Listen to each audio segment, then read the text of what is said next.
Dragi poštovaoci kanala, dobrodošli. Naš gost je dr. Vladimir Jeftić, doktor nauka iz oblasti saobraćaja i osnivač Asocijacije za bezbednost motociklista, sa kojim razgovaramo o bezbednosti i kako sprečiti pre nego lečiti.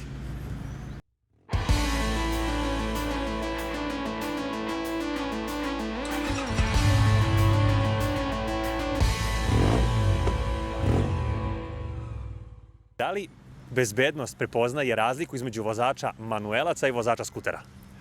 Da, postoje ogromne razlike kada gledamo skuter stil, sad da li je žuta ili bela tablica, i postoje ogromne razlike kada uporedimo to sa motociklom.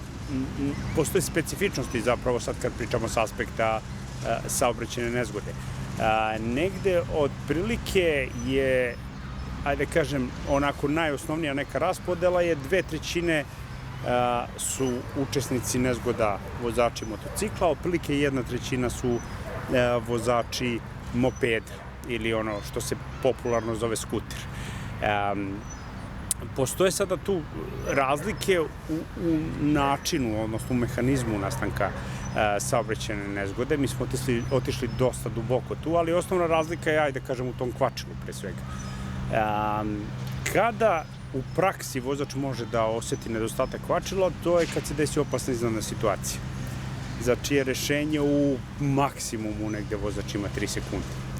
3 sekunde, to znači od momenta prepoznavanja, momenta reagovanja i preduzimanja neke akcije. Da li je ona bila svesna, ako ima trenirana refleksna reakcija, ili ona bila nesvesna ono kad se ščepa kočice. Sada, ukoliko nema kvačila, nastaje taj čuveni problem, koristit ću ja izraz skuter zato što će ljudima biti lakše. Gas najčešće ostane otvoren u nekom položaju. Imate neku vožnju, izlaće ispred automobil i sada iz tog stisnute ručice gasa ide nagla i brza kočnica sa 4 prsta. U principu, uglavnom je to prednja kočnica sa desne strane. I sad šta se dešava? Dakle, imamo forsirano kočenje najčešće na oba točka, zbog pritisnute obe kočnice na skuteru, i zadnje i prednje, ali i gas otvoren. I snaga negde se i dalje daje od agregata ka zadnjem točku i tada dolazi, da kažem, do destabilizacije. Do nje mora zapravo da dođe. Uglavnom tada jedna ruka, snaga na jednoj ruci prevlada zato što telo ide ka napred i dolazi do takozvanog brzo zaključavanja, mi to žargonski kažemo, jedne strane, recimo desne strane, i tada se najčešće ulazi u ono što se vrlo često zove high side, low side i tako dalje. Sad to čak i ne zavisi mnogo od brzine. Dakle, može da bude jako mala brzina da se to dogodi, može da bude poprilično velika brzina da se to dogodi. I to je osnovna ona razlika između, da kažem, motocikla koji ima kvačilo, jer kada ti pritisneš kvačilo u istom momentu kada se dešava forsirano kočenje, tog momenta se, da kažem, više nema dotoka snage, žargonski rečeno, na zadnji točak, i zapravo se eliminiše taj problem ukoliko nema kvačila. Prisustvovao si velikom broju saobraćajnih nezgoda. Da li možeš da nam kažeš otprilike gde najčešće vozači skutera, po znacima navoda, stradaju, za razliku od onih koji voze manuelca?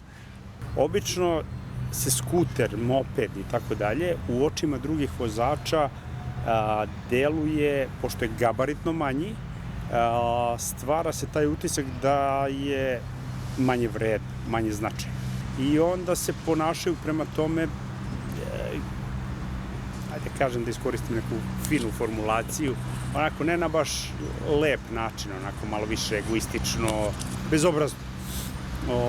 I u tom smislu jako se često dešavaju preticanja na način gde vi to ne očekujete sa skuterom, pa vas onda jednostavno teraju bliže desnoj ivici kolovoza sve vreme, neustupanje prvenstva prolaza i tako dalje. I sad postoji taj psihološki faktor veličine motocikla. Da, jako su česte te nezgode pri uporednoj vožnji, zato što vozači skutera uglavnom koriste tu ajde kažem, treći deo saobraćajne trake, bliže desnoj ivici kolovoza. Manje je uočljiv neki put, posebno oni mali mopedi, da kažem, koji su skuter stil, zbog neuočljivosti vrlo često dolazi do saobraćajnih nezgoda i ona čuvena rečenica izvini nisam te video. Pre par godina smo imali jedan test. Uzmem skuter i krenem da uđem u kružni tok Slavija. I posmatram vozače kako reaguju na skuteru. Uglavnom je to, ajde kažem, beži ti mali tamo, nekako ne daju na važnosti, nažalost. Zapravo bi trebalo bude drugačije ako je nešto manje ugroženije, treba da više vodimo računa o tome. Ali kod naših vozača to nije tako. Ali onda u istom momentu pređem, bio je parkiran GSA Adventure, BMW, i uđem sa 1250 Adventureom sa dodatnim svetlima, sa zvukom koji je drastično drugačiji i tako dalje. I onda postoji ta vrsta strahopoštovanja. Neko ko vozi skuter nije manje vredan.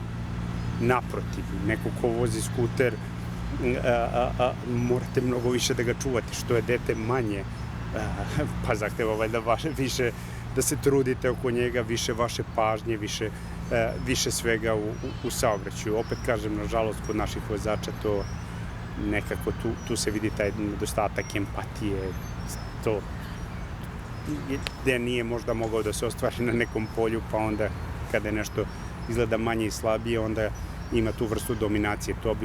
To može, odnosno to kolege saobraćajni psiholozi mnogo bolje i stručnije objasne kada je reč o takvom ponašanju.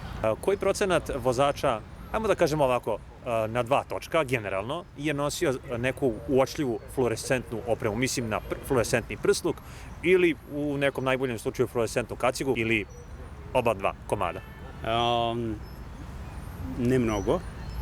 Sad, ne vodi se precizna statistika, nažalost, o tome. Ovaj period sada koji nam dolazi, dakle, imamo jesen gde je sada 20 stepeni dok ti i ja ovo radimo, intervju jutros na motociklu kad sam seo bilo je 5 stepeni, 6. Vozači u tim momentima prvo ne očekuju motociklistu, dakle i u njihovim glavama je kraj sezone, ne samo u glavama većine motociklista, međutim imate gomilu dostavljača raznoraznih službi. Šta se koristi? Pa koristi se skuter, moped ili motocikl, koristi se bicikl i tako dalje. Tada je fluo oprema ključ. Kaciga, pošto je otprilike negde za nijansu iznad visine vozača i tu će biti taj prvi eye catch što se tiče fluo kacige i naravno prsluk, posebno ovakve boje kao što ti nosiš fluo zelena ili ona fluo narančasta. To su 2 boje koje u nekim momentima čak kod vozača postoje vrlo precizne istraživanja i 150 metara ranije vas uoči na nekom putu kada imate takvu opremu. Prsluk koji je na meni možete poručiti po ceni od 1200 dinara i time povećati vašu vidljivost u saobraćaju. Dovoljno je da čak ono za bicikle imate onu traku što je udarite malo jače i ona se obmota. Dovoljno je da imate iznad članka ili negde. Zašto je to važno? Pa bukvalno zbog bučnog sudara, koji je jedan od najčešćih sudara koji se dešava u gradu u raskrsnici. Dakle, postoji jedno pravilo nepisano. Gde god štedite kada je reč o bezbednosti motocikla, gde god vas nešto mrzi, to dolazi na naplatu. Samo je pitanje kada. I uvek fali taj čuveno 1 metar, uvek fali 1 sekund za izbegavanje, uvek fali najmanje 1 komad zaštitne opreme koje je najčešće ili ispod sedišta kod vas skuteraša ili u top case-u. I to je ono gde ljudi najčešće žale kad se desi problem. Imao sam to. Ok, imao si, ali sledeći put pamet u glavu. Ako bude sledeći put. Koje su to još neke stvari, onako ukratko da nam kažeš, na koje bi vozači skutera morali obratiti pažnju po ovakvom hladnijem vremenu? Evo, kažu ću jedan primer. Uglavnom ljudi, kada je hladno, upali agregat i sačeka da se ugreje agregat motocikla pred vožnjom. To najčešće zimi viđamo. Međutim, postoji jedan problem. Ugrejete vi agregat, ali niste ugrejali sebe. u smislu vaših reakcija i tako dalje. Vi sedate nezagrejani na taj motocikl. I jako je važno ne da to ne radite zbog vašeg agregata, ali je suština da se u isto vreme zagrevate i vi i vaš motocikl. I zašto ovo pričam? Refleksna reakcija kada je hladno je drastično se usporava. Kretanje vrata, vi ste stegnuti. Dakle, organizam prirodno tada radi da ugreje vaše unutrašnje organe, cirkulacija je drugačija, sve je drugačije u tom momentu. Dakle, u tim periodima jako dobra oprema, nemojte štedite na opremu. Nemojte da birate opremu po veličini i gabaritu motocikla, mopeda. To ne postoji. Postoji jedan specifičan pad kod skutera, a to je gde je ovaj plastični deo donji. Dakle, drastično je povećan u odnosu na vozače motocikla broj nezgoda, preloma kosti od kolena na dole. Dakle, cevanice, iznad članka i tako dalje, čak stopala, drastičan broj nezgoda, jer ta plastika kad padne, uglavnom stopalo ostane pored te plastike, doslovno kao žilet udara. Stopalo ima skoro 60 kostiju, možda i više, gomila ligamenata, to se jako teško vraća, koliko god je doktor i hirurgija otišla sada, jako se to teško vraća u neko prvobitno stanje. I ono što kod vozača skutera najčešće fali, to je dobra obuća. Moto obuća. To su dobre pantalone, moto pantalone. Najveći broj povrede su zapravo noge. Uglavnom ljudi se fokusiraju na jako, na ekstremno. Sve je važno. Ali sada izdvajamo šta je ono možda što će najčešće stradati, zapravo je ta moto obuća. I to u delu koji se najmanje štiti. Dakle, iznad članka, stopalo. I ako jeste moto obuća, to je nešto super plitko kod vozača skutera. Naravno, najčešće su patike neke i tako dalje. Patika u saobraćaju nezgodi vam ne znači ništa. Prvi kontakt sa asfaltom dolazi do izuvanja. Znači, to je gotovo sigurno. I onda stopalo ostaje u kontaktu sa asfaltom. Toga sam se nagledao mnogo puta, nažalost. I onda kreću onako teške životne patnje i ta lečenja umeju da traju jako dugo i ne pričamo ovo da sad negde prosipamo neku lošu crnu energiju i tako dalje. Ljudi, to je realan rizik i to se dešava. I onda ide ona naša čuvena rečenica, neće meni se desi, ajde, nemoj da mračiš, da ne kažem koje sve izlazi se koriste. Kad se to čuje, ja vozim ovo, sve sam već video, sve znam i od njom problem. I ono što je najgore, kad se desi problem, iz njega se ne nauči ništa. Vozite motocikl, vozite moped u uslovima, posebno moped, u uslovima saobraćaja kao što je Beograd. Nakon korone drastično je sve promenjeno. Mindset ljudi je potpuno drugačiji. Svi su besni, svi su nervozni, svi su odsutni mislima, svi su na mobilnom telefonu. Pa dovoljno je jedno malo presecanje putanje i nespretno korišćenje kočnica. Ako nemate trening, niste trenirani, vi ste u problemu. Sada kada spominješ trening, ti kao vođa kormila Asocijacije za bezbednost motociklista organizuješ smart moto treninge. Da li je postala tabu tema da vozači skutera idu na takve treninge? Pa sve veći broj ljudi dolazi. Sve veći broj ljudi dolazi, to je ono što je super. Mi zadnje 2 godine imamo treninga kao za zadnjih 6 godina. Što je super, jer posebno te specifičnosti kod skutera koje se odnose na kočenje, koje se odnose na način upravljanja i tako dalje, to jedino može na treningu da se uredi. Imaš 2 vrste kočenja. Slobodno kočenje, dakle, kada imaš prostor, imaš vreme i nemaš stres, imaš iz ove linije forsirano kočenje. Nemaš prostor, nemaš vreme, imaš ogromnu količinu kortizola, stresa u telu. Ove 2 vrste kočenja nemaju dodirnih tačaka uopšte. I sada, slobodno kočenje, ti vidiš semafor pali se žuto, uskoro će crveno, lagano prikočiš, staneš, sve ti je to okej. Naš savjet je da se uvek koristi obe kočnice u isto vreme, i kod slobodnog i kod forsiranog kočenja, s tim što kod slobodnog kočenja je primarna zadnja kočnica. Prvo, da bismo ostvarili maksimalno prijanjanje pneumatika i kolovoza. Druga stvar, ukoliko krene samo prednja ili je mnogo ranije prednja, mnogo ćete ići na ruke. I sad, odlazak na ruke, u nekom momentu neka ruka će postati jača, prevladaće i može da se desi high side. Međutim, ono što je mnogo opasnije u tom odlasku ka napred, pri jakom korišćenju prednje kočnice, imamo spuštanje pogleda dole, linije centralnog vida.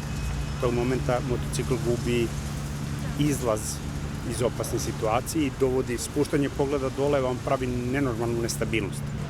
Forsirano kočenje vam možda, kakva mu je negde statistika, možda vam zatreba jednom u 10 godina, možda ni jednom, a možda vam zatreba 3 puta do kuće.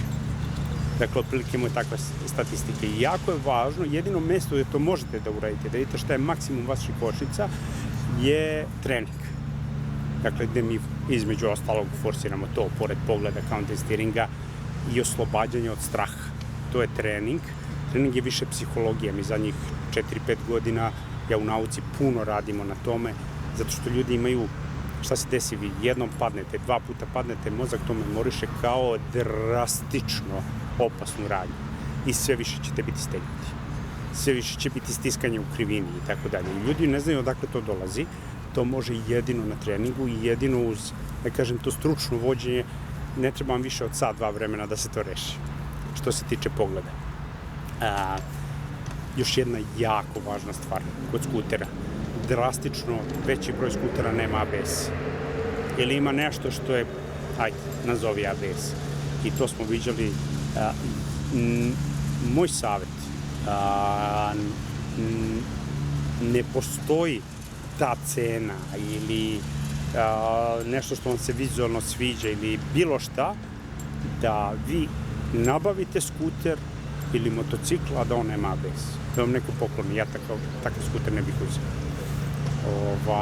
I to je ono što je doslovno must have stvar. Vladimire, mnogo ti hvala na izdvojenom vremenu. Nema na čemu, Jovane, uvek smo tu.